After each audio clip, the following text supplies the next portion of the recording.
You are insane Arpita. Arpita Sanjay की बात सुनकर दंग हो गई, पर जैसे ही उसे समझ में आया, उसने अपने मन की बात संजय को कह दी। ये सिर्फ 9 सिंपल शब्द थे, लेकिन इन्होंने हॉल में मौजूद सभी लोगों को हैरान कर दिया। वो कैसे इतनी ढीठ हो सकती है कि वो संजय सर का नाम ले, वो भी इस तरीके से। वहां मौजूद सभी लोगों के चेहरे पर अर्पिता के लिए सिंपैथी दिखाई दे रही थी, क्योंकि वहां खड़े सभी लोग ये जानते थे कि अब उसका आगे क्या हाल होने वाला है। संजय अर्पिता को शायद घर से बाहर निकाल फेंकता। अर्पिता के गुस्से ने उसे शायद गलती करवा दी थी। जब उसने अपने आसपास खड़े लोगों के चेहरे देखे, तब उसे समझ में आया कि उसने एक्चुअली किया क्या है। मगर संजय का ये जाने बिना कि कौन सही है और कौन गलत, उसे नौकरी से निकाल देना, इस ख्याल से ही अर्पिता को वापस गुस्सा आने लगा। वो कतई संजय के सामने झुकना नहीं चाहती थी। अर्पिता की बात सुनकर संजय ने अपने कदम रोक लिए। लिविंग रूम का माहौल अचानक से बदल गया। वहां मौजूद सभी लोग अपनी सांसें रोककर अर्पिता की बुरी किस्मत के बारे में सोचकर पसीना पोंछने लगे। अगले ही पल अनन्या रूम से निकलकर दौड़ते हुए सीधा संजय के पास आ पहुंची। डैडी, आप प्यारी दीदी को निकाल नहीं सकते। मैं चाहती हूँ कि प्यारी दीदी मेरा ख्याल रखे। अनन्या ने अपने गाल फुलाते हुए अपनी गोल आंखों से संजय की ओर देखने लगी। उसके एक हाथ पर चोट लगी थी और वो अपने दूसरे हाथ से संजय को कसकर पकड़ नहीं पा रही थी। फिर भी उसने अपने हाथों से संजय के पैरों को पकड़कर उसे रोकना चाहा। मैंने उसे एक चांस दिया था, पर वो अपना काम ठीक से नहीं कर पाई, उसने खुद पर झूलती हुई अनन्या को देखते हुए कहा। पर वो अनन्या का उदास चेहरा भी देख पा रहा था। उसने नीचे झुककर अनन्या को अपनी गोद में उठा लिया। डैडी प्रॉमिस करते हैं कि वो कल अनन्या के लिए इससे भी सुंदर और प्यारी दीदी ढूंढ कर लाएंगे। मुझे कोई और नहीं चाहिए, मुझे बस यही दीदी चाहिए। अनन्या ने अपने गाल फुलाकर उदासी भरी आवाज में कहा। रोती नहीं अनन्या। इससे पहले कि वो कुछ कह पाता, उसकी गोद में बैठी अनन्या अपनी प्यारी दीदी से बिछड़ जाने के ख्याल से डरकर जोर जोर से रोने लगी। उसके चेहरे पर उदासी और निराशा दिख रही थी।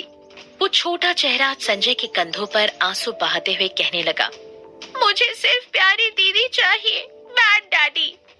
संजय कुछ नहीं बोला। मैं तुम्हें किसी भी चीज के बारे में प्रॉमिस कर सकता हूँ, लेकिन इस बात को यहीं खत्म करना होगा। इसे आज यहाँ से जाना होगा, संजय ने अनन्या की ओर देखते हुए कहा। अर्पिता को इग्नोर करते हुए उसने अनन्या को अपनी गोद में उठाकर वो ऊपर जाने लगा। उस रूम में सन्नाटा छा गया। सिर्फ साक्षी के चेहरे पर राहत दिखाई पड़ रही थी। मिस्टर संजय, क्या आपको पछतावा महसूस नहीं हो रहा? अर्पिता ने वापस संजय को रोकते हुए कहा। अर्पिता ने साक्षी की ओर देखा।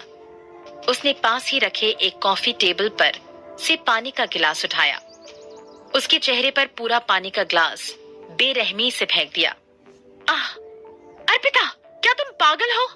साक्षी ने शॉक में आकर अर्पिता को कहा। उसने कभी एक्सपेक्ट नहीं किया था कि अर्पिता इतने लोगों के सामने उसके मुंह पर पानी फेंक देगी। गर्म पानी ने साक्षी के मेकअप को मिनटों में उतार दिया। संजय के गुस्से और अनन्या के रोने के साथ उस दृश्य को देखना अब किसी डरावनी फिल्म को देखने से कम ना था। ये पानी का ग्लास मैं तुम्हें लौटाती हूँ। बेहतर होगा तुम मुझे ना ही मिलो, वरना जब जब तुम मुझे दिखोगी मैं हर बार तुम पर इसी तरह पानी फेंकूंगी। अर्पिता ने अपने हाथ में पकड़े हुए पानी के ग्लास को टेबल पर रखा।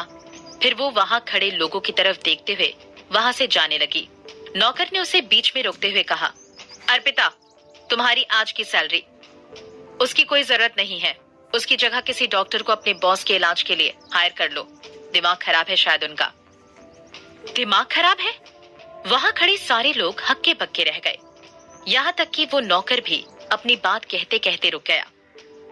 वो तो ये भी भूल गया कि वो कहना क्या चाह रहा था और बस अर्पिता को जाते हुए देखने लगा। अर्पिता मित्तल हाउस से बाहर निकल आई। बाहर खड़ी वो गुस्से में अपने दांत पीसने लगी।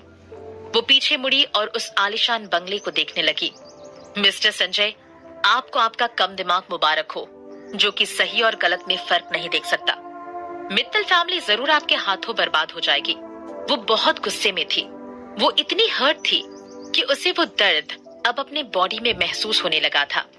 अर्पिता अपने गुस्से में रोड के किनारे कैब के इंतजार में खड़ी हो गई, लेकिन जब उसे अनन्या का ख्याल आया जो उसके जाने पर इतनी रो रही थी और वापस मित्तल हाउस की ओर देखने लगी, उसे साक्षी पर बिल्कुल भी भरोसा नहीं था कि उसके जाने के बाद वो अनन्या का अच्छे से ख्याल रखेगी।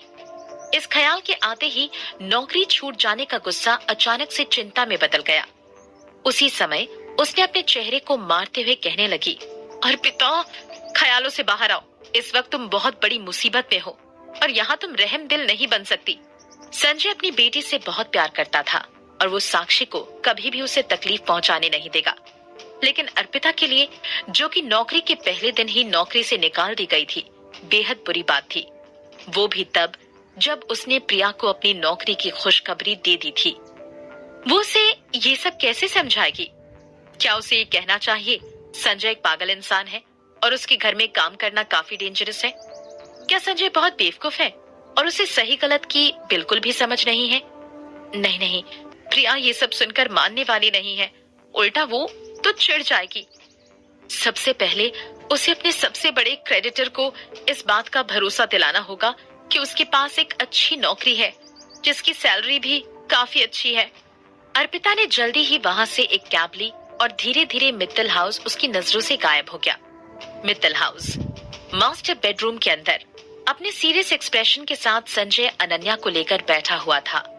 बहुत देर तक रोने के बाद वो आखिरकार चुप होकर संजय की गोद में ही सो गई थी। उसका छोटा नाजुक चेहरा रो रो कर मायूस हो चुका था। उसके चेहरे पर आंसुओं के निशान थे। ऐसा लग रहा था कि उसके दिल में इतनी तकलीफ हो रही है कि वो सांस भी नहीं ले पा रही हो। अनन्या संजय के साथ 2 सालों से रह रही थी, पर वो कभी इतना नहीं रोई थी जितना वो आज रोई। उसने मुश्किल से अर्पिता के साथ एक दिन बिताया होगा। अर्पिता का नाम ख्याल में आते ही संजय को वापस गुस्सा आने लगा। उसे वो सब बातें याद आने लगी जो उसने हॉल में की। साथ ही साथ उसके दिमाग में अर्पिता और अनन्या का साथ में खेलते हुए वक्त भी याद आ गया, जब अर्पिता अनन्या की ड्रेसिंग चेंज कर रही थी। वो वक्त काफी अच्छा था और देखने में खूबसूरत भी। उस वक्त उसके दिमाग में बस यही ख्याल आ रहा था। उसने वो मेडिसिन बॉक्स गीला नहीं किया था, ये वो काफी अच्छे से जानता था। मुझे प्यारी दीदी चाहिए, नहीं बैड डैडी। उसकी गोद में सोई अनन्या कुछ बड़बड़ाने लगी। अपनी नींद में भी वो संजय का शर्ट पकड़े सिर्फ और सिर्फ अर्पिता की ही बात कर रही थी। उसकी आंखें बंद थी, पर उसके चेहरे पर वो आंसुओं के निशान अभी भी दिखाई दे रहे थे। उसका ये सब कहना संजय को काफी बुरा लगा। उसकी लिटिल प्रिंसेस, जिसे वो अपनी जान से ज्यादा प्यार करता था, वो भी उसे अब बुरा मानने लग गई थी, बैड डैडी कहने लग गई थी। बॉस, जो कि लिटिल प्रिंसेस सो चुकी है, क्या मैं उसकी नैनी को कह दूं कि वो उसे उसके रूम में ले जाए? असिस्टेंट ने संजय से सावधानी पूर्वक पूछा। उसकी कोई जरूरत नहीं है, वो आज मेरे कमरे में सोएगी, संजय ने अनन्या की ओर देखते हुए कहा। वो छोटी बच्ची फिलहाल काफी गुस्से में थी।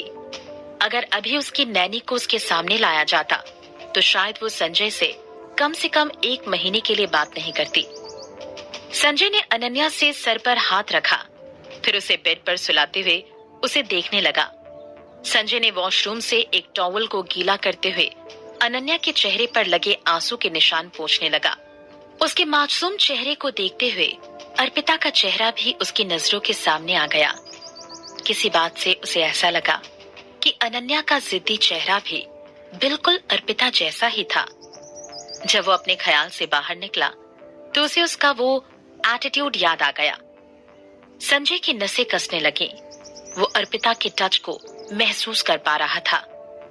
उसके चेहरे का रंग उड़ गया जब उसने वो सब बातें याद की।